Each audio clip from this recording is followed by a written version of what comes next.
Um, bueno, hoy nos toca estudiar el capítulo 9 de Hecho 9, y empieza con la convención de Saulo. Pero antes de eso, yo quiero dar como una pequeña biografía de quién fue Saulo de Tarso. Dice, Saulo nació en la ciudad de Tarso, en Sicilia, actual Turquía. Nació de padres judíos de la tribu de Benjamín y también poseía la ciudadanía romana desde sus nacimientos.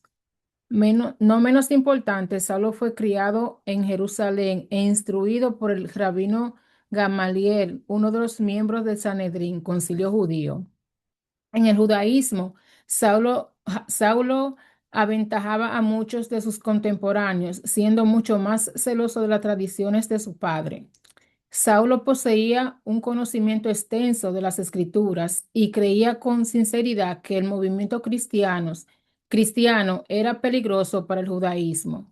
Fue testigo de la muerte de Esteban, perseguía a los cristianos sin ninguna compasión y no tan solo eso, sino que fue el sumo sacerdote. Sí, y no tan solo eso, perdón, sino que fue al sumo sacerdote y le pidió carta para la sinagoga de Damasco a fin de perseguir a los cristianos.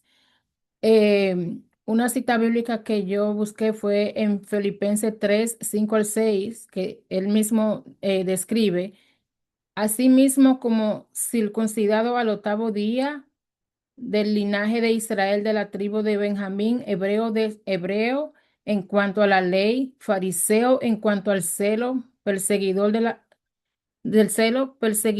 la iglesia en cuanto a la justicia, que es la ley irreprensible. O sea, este es un pequeño recuentico, hay más, pero algo que quería comenzar para que tuviéramos una idea de quién era Saulo de Tarso. Entonces dice. El versículo 1 de nuevo dice, Saulo respirando aún amenaza y muerte contra los discípulos del Señor, vino al sumo sacerdote y le pidió carta para la sinagoga de Damasco, a fin de que si hallase algún hombre o mujer de este camino lo trajere preso a Jerusalén. Mas yendo por el camino, aconteció que al llegar cerca de Damasco, repentinamente los rodeó un resplandor de luz del cielo y cayendo en tierra oyó una voz que le decía, Saulo, Saulo, ¿por qué me persigues?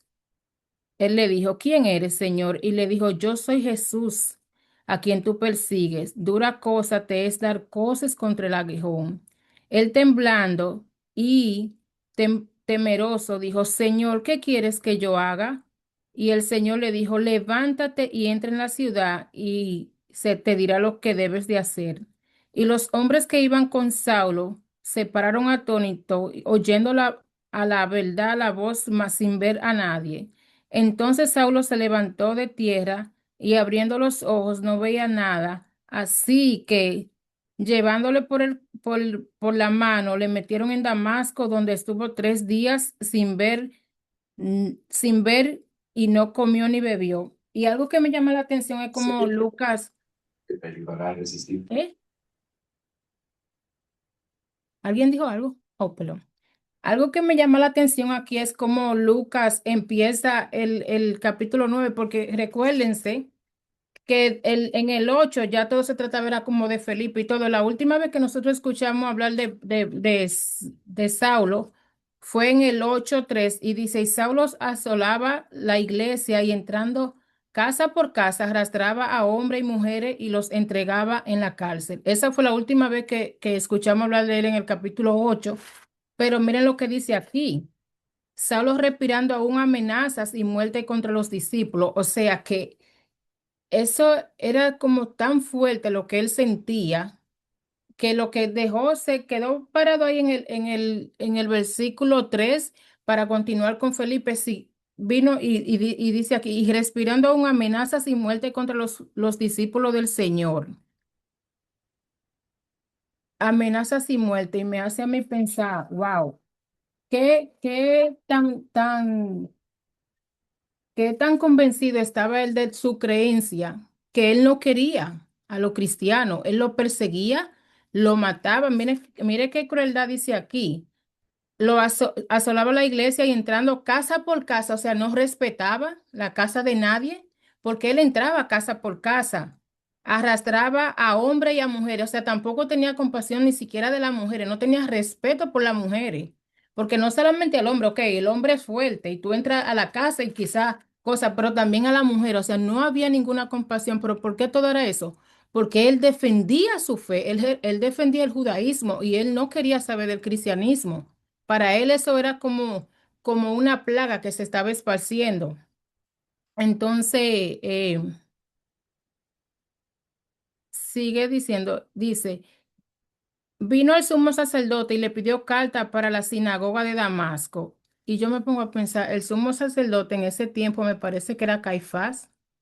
¿Y por qué él le pidió al sumo sacerdote? Porque como ya los cristianos, después de la muerte de Esteban, se estaban yendo a otras ciudades, él no podía ir a una ciudad nada más aquí llegó Saulo, no, porque en tu ciudad tú eres Saulo, pero en otra ciudad tú no lo eres. Entonces, acuérdense que en ese tiempo las ciudades eran amuralladas y nada más tenían una sola puerta que era de entrada y salida. Para él poder entrar a esa ciudad, él tenía que tener una carta diciendo. Entonces, por eso fue al sumo sacerdote. Y otra cosa que me hace a mí pensar en el Antiguo Testamento, que por ejemplo, en el Antiguo Testamento, cuando se firmaba un edicto, tenía que tener el sello del anillo del rey. Entonces, con esta carta era como un sello que él tenía que le daba la libertad a él de ir a esa ciudad, por ejemplo, que era la de Damasco, que es bastante lejos.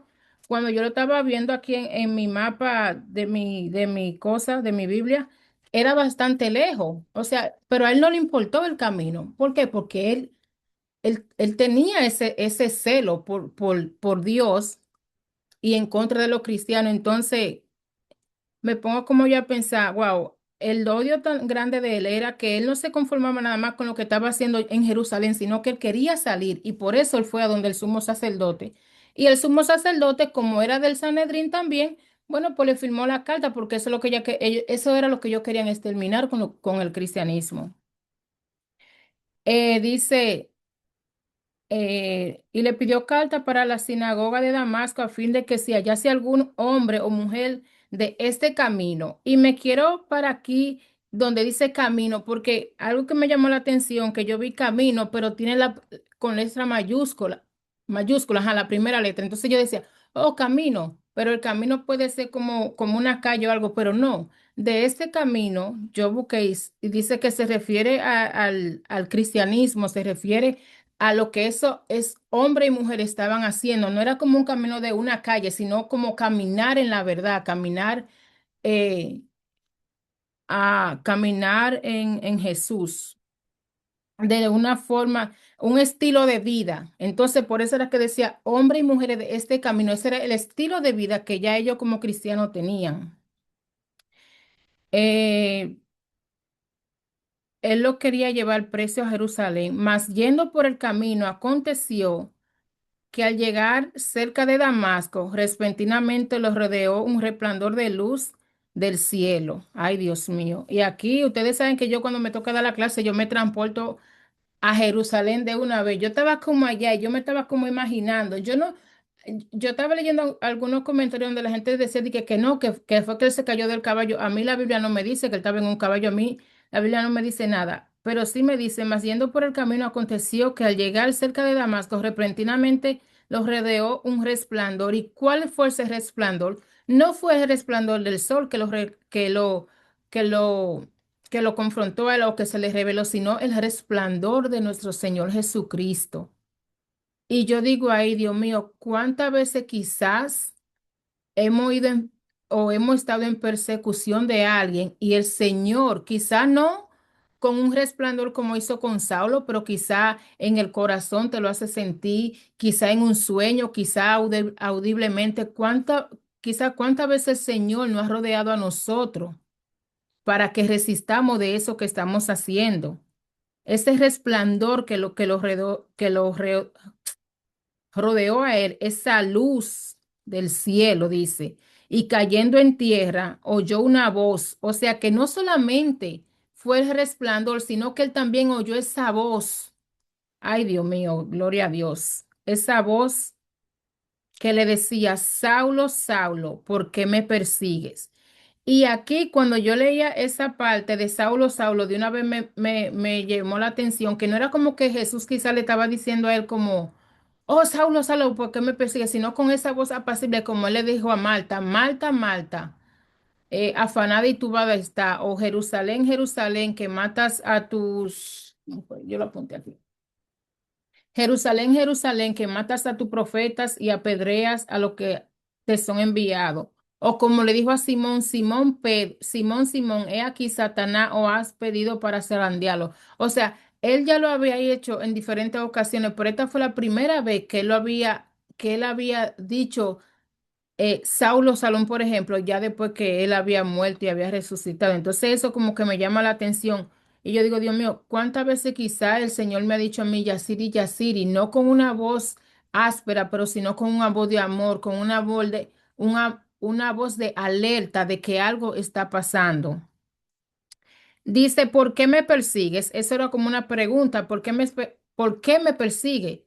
Y sabemos que Saulo en realidad no estaba persiguiendo a Jesús, pero al perseguir a los cristianos, estaba persiguiendo a Jesús.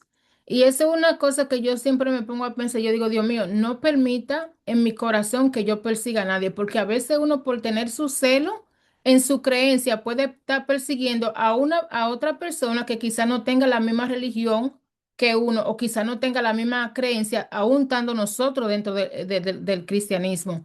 Y eso es algo que yo veo hoy mucho, hoy en día, cómo los pastores se tiran uno con otro, cómo uno mismo se tira uno con otro. O sea, nos estamos persiguiendo uno con otro y eso no es lo que él quiere. Por eso él dice, ¿por qué me persigue?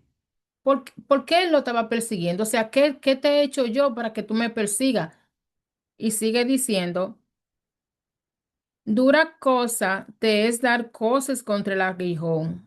Y cuando yo fui a buscar aguijón a mi diccionario, digo, cosas no encontré, pero sí encontré en Google que dice es cosas resistir, como resistirse a una fuerza superior. Entonces, eso es como el huevo y la piedra. El huevo nunca le va a ganar a la piedra. Entonces, pongamos como que el huevo somos nosotros y la piedra es nuestro Señor. Por más que uno quiera, no puede entrar. Es como una protección que hay. Entonces, muchas veces nosotros queremos como resistir a lo que, al llamado que Dios nos da. Muchas veces queremos resistir de desbloquear nuestra mente y cambiar a la mente de Cristo. Muchas veces queremos resistir y seguir con esa creencia, con esa persecución como hay. Hoy quizá, y otra cosa que yo quiero mencionar. Gracias a Dios, todavía esta nación se puede predicar el evangelio, pero en África, en esos países del Medio Oriente, hay gente que están así mimito, que lo están sacando de su casa, que lo están matando, que lo están haciendo tanta cosa. Hay misioneros hoy en día, en este siglo, que están pasando por todo eso. Entonces, una cosa que yo siempre digo, el hecho de que nosotros no estamos pasando por eso no quiere decir que nosotros no oremos o que pensemos que todo está bien, porque no todo está bien. Bendito Dios que todavía tenemos la oportunidad de leer la Biblia, pero hay gente en muchos países que no la tiene, que hay persecuciones así mismo como este tipo de persecución que Saulo tenía con la iglesia, hay países donde hay ese tipo de persecución. Que nosotros no lo veamos una cosa, pero de que hay lo hay. Dice contra el aguijón, o sea, lo mismo que yo estaba diciendo. eh, Nunca nosotros no vamos a poder enfrentar a Jesús. Nunca, o sea, nunca nos vamos a poder enfrentar a la iglesia. Dios va a seguir siendo Dios, el Espíritu Santo va a seguir siendo el Espíritu Santo, Jesús va a seguir siendo quien es Jesús. Y cuando nos resistimos a avanzar y a llegar a lo que Él dijo de nosotros, entonces lo que vamos a perder somos nosotros, porque aunque Saulo era muy letrado y muy cosa, estaba peleando con una fuerza que no, él no iba a poder con eso. Dice, em, yo soy Jesús. Ay, perdón, espérense que me perdí. No, no, no. Saulo, ¿por qué me persigues? Entonces él le dijo, él dijo, ¿quién eres, Señor? Y le dijo, yo soy Jesús, a quien tú persigues. Oye, eso lo leí. Él temblando y temeroso dijo, Señor, ¿quién es? ¿qué quieres que yo haga? O sea, él estaba temblando. ¿Y por qué él temblaba? Porque él nunca se había enfrentado a algo así. Él estaba impuesto a ser el perseguidor, no a ser el perseguido. No sé si me voy a entender. O sea, para él era muy fácil. Oh, porque yo ahí hasta me reí un ching. Y yo dije, ah, pero ahora tú estás temblando. Pero cuando tú estabas persiguiendo la iglesia, tú no tuviste compasión de que ellos estaban temblando. O sea, pero miren cómo, qué bueno es Dios, que muchas veces nos hace pasar por la cosa por cosas. A veces atacamos a una gente y Dios nos hace pasar por eso para que uno vea cómo esa gente se siente, porque él dice temblando y temeroso, dijo, Señor, ¿qué quieres que yo haga? Pero también me llama esa atención esa pregunta, porque quizás si hubiese sido uno dice, ay Dios mío, Señor, pero que yo no te estoy siguiendo a ti, o sea, saltan con cualquier otra cosa, pero miren lo que él dice, Señor, ¿qué quieres que yo haga? Y el Señor le dijo, levántate. Y entra en la ciudad y se te dirá lo que debes de hacer. O sea, esa pregunta que le hizo, Señor, ¿qué quieres que yo haga? Es algo que nosotros tenemos que preguntarnos a nosotros mismos cuando el Señor nos salga al encuentro, decirle, Dios mío, ¿qué tú quieres que yo haga? ¿Qué es eso que tú quieres que yo cambie en mi vida? ¿Qué es eso que tú quieres que yo transforme? ¿Qué es lo que estoy haciendo mal? Pero muchas veces cuando el Señor nos sale al encuentro, lo que empezamos es a quejarnos o a tratarnos de justificar. Aquí vemos que no se justificó, sino que él le preguntó al Señor. Y ahí fue cuando el Señor le dijo a él, levántate y entra en la ciudad y se te dirá lo que debes de hacer. O sea, él entró a la ciudad. Esa era la ciudad que él quería entrar. Él entró a la ciudad. El Señor le dijo, entra y se te dirá lo que tenga que hacer. Y los hombres que iban con Saulo se pararon atónitos y oyendo, o sea, atónico es como asustado, oyendo a la verdad la voz, mas sin ver a nadie. Eso también tuvo que ser un susto bien grande que tú oigas una voz, pero que tú mires y tú no veas a nadie. Tú dices, Dios mío, pero ¿y qué fue lo que pasó? ¿Fue un fantasma? ¿Qué sería? Yo no sé qué estaba pasando por la mente de ellos, pero también en Daniel habla de eso, cuando Dios, yo creo que fue que le dio el sueño a Daniel déjenme buscarlo, pero se dio un pronto para no hablar cosas que no es. Denme un momento. En Daniel 17. Alabamos. Un momento, por favor. En 17. Dice, y solo yo, Daniel, vi aquella visión y no la vieron los hombres que estaban conmigo, sino que se apoderó de ellos un gran temor y huyeron y se escondieron. Y aunque aquí no dice que estos hombres eh, huyeron y se escondieron, pero puede ser que ellos tuvieran gran miedo. Pero algo que me llama también la atención es como el Señor no se le reveló a ninguno de ellos, sino que fue a Saulo. ¿Por qué? Porque Saulo era el que tenía el interés tan grande de seguir persiguiendo la iglesia. Y por eso fue que el Señor a él se les reveló en esa visión y a ellos solamente escucharon la voz, mas sin ver a nadie. Entonces Saulo se levantó de tierra y abriendo los ojos no veía a nadie. Así que llevándolo por la mano, le metieron en Damasco, donde estuvo 3 días sin ver y no comió ni bebió. Entonces yo digo, oh, pero como que ese resplandor fue tan fuerte que lo dejó ciego a él. O sea, que sus ojos se quedaron ciegos porque dice que no veía a nadie, lo tuvieron que agarrar para poderlo llevar a la ciudad. Eh, y en esos 3 días que él no comió ni bebió, eso era como un ayuno que él estaba haciendo. Y yo me pongo a pensar, ¿qué sería lo que pasó por la mente de Saulo en esos 3 días que él estuvo sin comer ni sin beber? O sea, aparte de que era un ayuno, pero ¿qué sería lo que estaba pasando por la cabeza de él? ¿Será que en ese momento él se estaba acordando de lo que él, de lo que él había hecho con los cristianos, sacándolo de su casa? ¿Será que él también pensó en la muerte de Esteban? Recuerden que él estaba ahí en la muerte de Esteban. ¿Qué sería tanta cosa? ¿Sería que él pensaría, Señor, ¿será que lo que yo estaba haciendo estaba mal o estaba bien? O sea, ¿qué fue lo que pensó él? Yo no sé, pero me llega a mí mucho a la mente de que en esos 3 días fue mucha la reflexión que él estuvo. O sea, fue mucho lo que él pensó. Diría él, bueno, yo desde chiquito que fui instruido en los pies de Gamaliel, yo que me sé las escrituras, que me sé el Antiguo Testamento y todo eso, y sin embargo, nada de eso no es lo que tú quieres.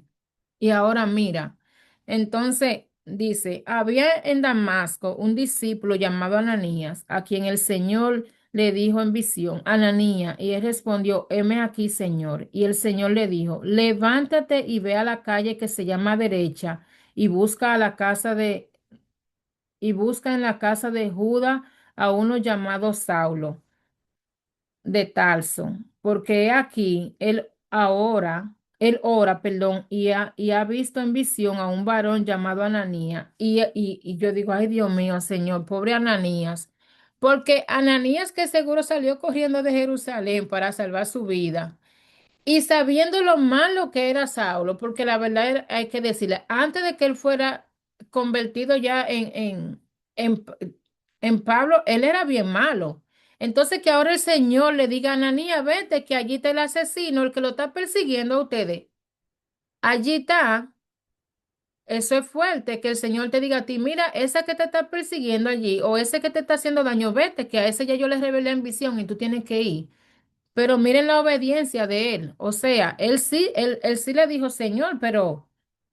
Y respondió Ananías, he aquí, Señor. Y el Señor le dijo, levántate y ve a la calle que se llama derecha y busca en la casa de Judá a uno que se llama Saulo. O sea, él diría, bueno, Dios mío, ¿cómo el Señor me va a mandar a mí para esto? Pero yo voy a ser obediente y yo voy a ir.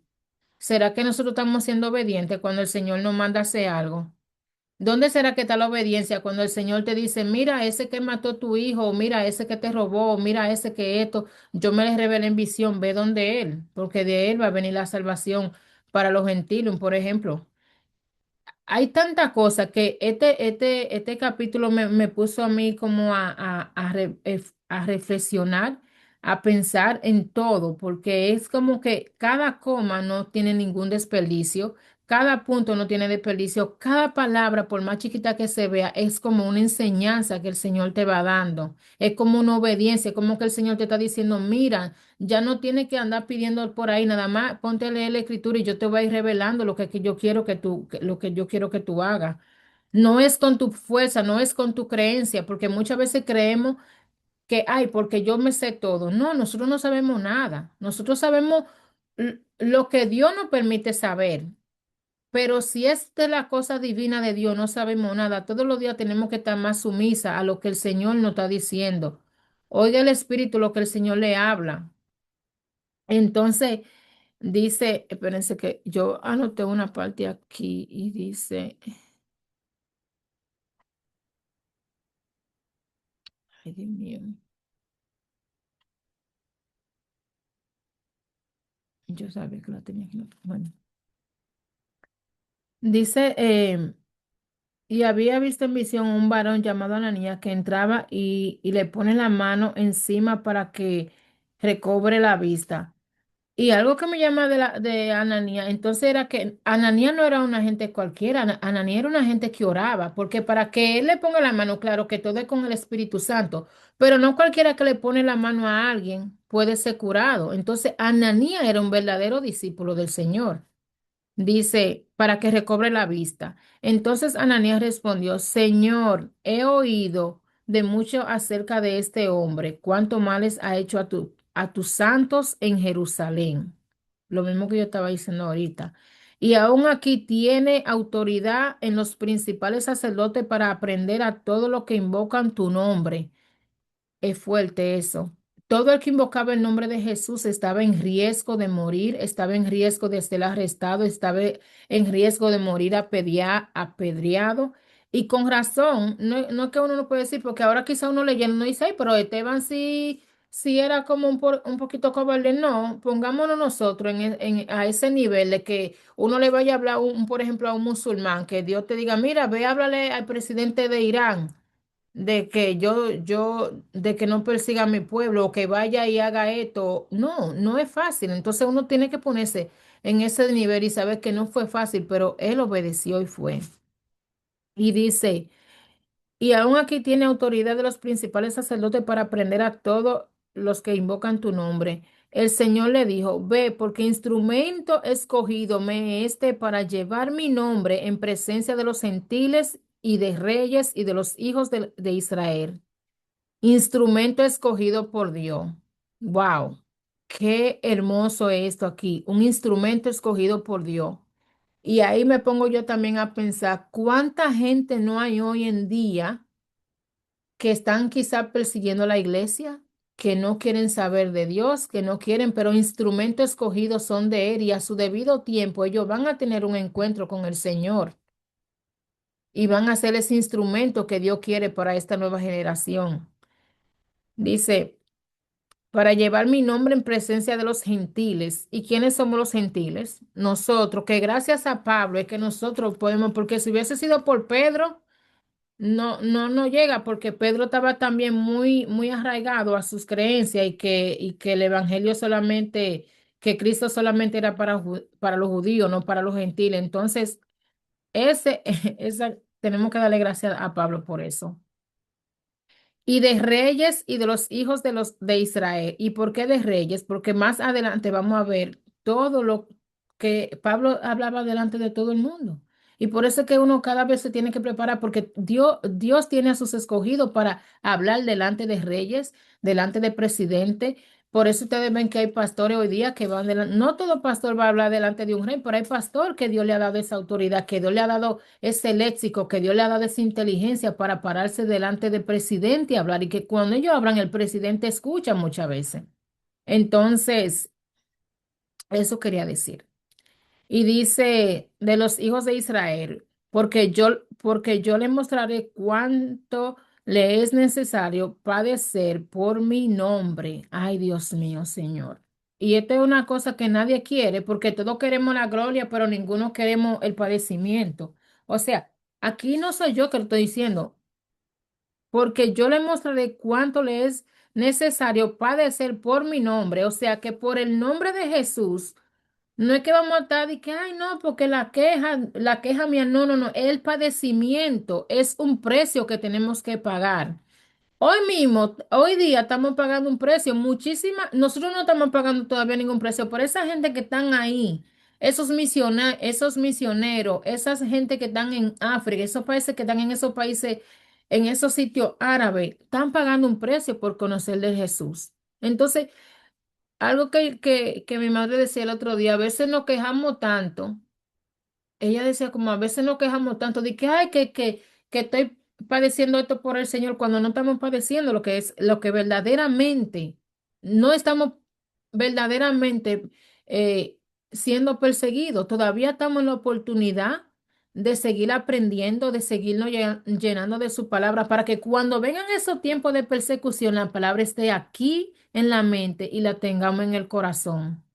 Y es algo que siempre tenemos que tener pendiente y muy pendiente de que por su nombre, sí, vamos a aparecer. A veces la gente no, a veces la gente se burla de uno, a veces la gente sabe que tú eres cristiano y hablan cosas. Todo eso uno tiene que ir aguantando, pero callado y pidiéndole a Dios, porque acuérdense que nuestra lucha no es contra la gente, sino con los que está. Ellos son el vaso frágil que se están dejando gobernar de las acechanzas del enemigo. Y dice.